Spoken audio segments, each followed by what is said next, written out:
And finally, the West African nation of Nigeria is on the brink of an economic meltdown. Rising inflation rates and skyrocketing prices of food have exacerbated the crisis. Basic necessities have become luxuries for people in Nigeria. Desperate to get food, residents in Nigeria's capital city of Abuja are breaking into government warehouses to steal food and grains.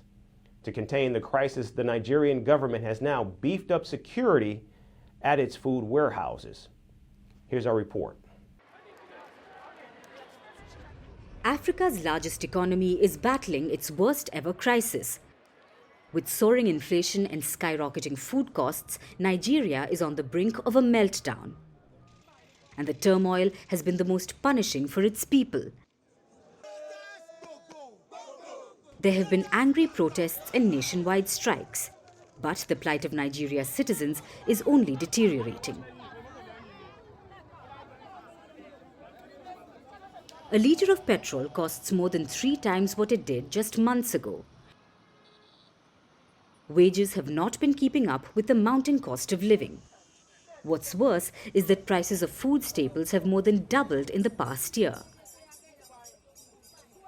I cannot afford to buy petrol to power my generator to water the farm because of the high cost of petrol.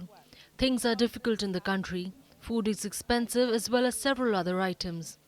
The price of gari and rice are high. With these high costs of goods, we cannot train our children in school or manage to buy any food.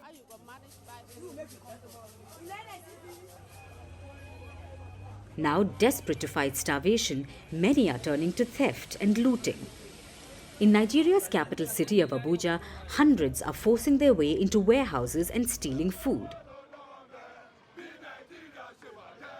Incidents of food theft and looting of warehouses are becoming a common sight in Nigeria. The authorities, overwhelmed by the scale of the crisis, are scrambling to maintain order. They're calling it a crime beyond hunger. The National Emergency Management Agency has vowed to fortify its facilities. The security measures around these food facilities have now been tightened. The government says it's determined to prevent further breaches of law and order. Experts believe the current situation is so dire that it might leave the future generations struggling to get food. We are suffering in Nigeria. It was not like this before, and we want a change for good. There is real hunger in Nigeria. Children are hungry, adults are hungry, and there's just too much suffering. Thousands are devoid of basic food products like meat, eggs, and milk. In the northern regions, desperation is reaching new heights every day, as people resort to consuming low-grade rice that's fit only for fish. Anthills are becoming treasure troves as people scavenge for stored grains. A testament to the dire circumstances gripping the nation. The origins of Nigeria's woes can be traced back to the policies enacted by its president, Bola Ahmed Tinubu. Since assuming office in May last year, his decisions have only exacerbated the nation's plight. He scrapped fuel subsidies, brought in currency controls, and this shot up petrol prices and plummeted Nigeria's currency naira against the US dollar. Inflation rates have been on a relentless climb in Nigeria.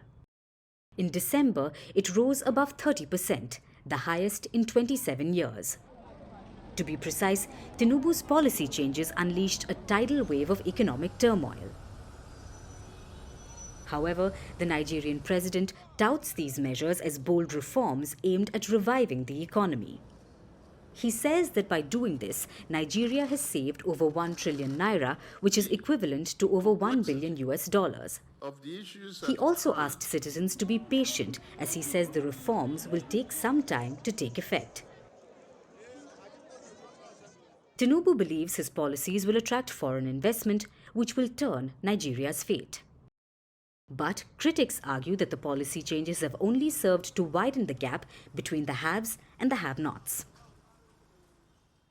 The situation has only pushed the most vulnerable members of society into further despair.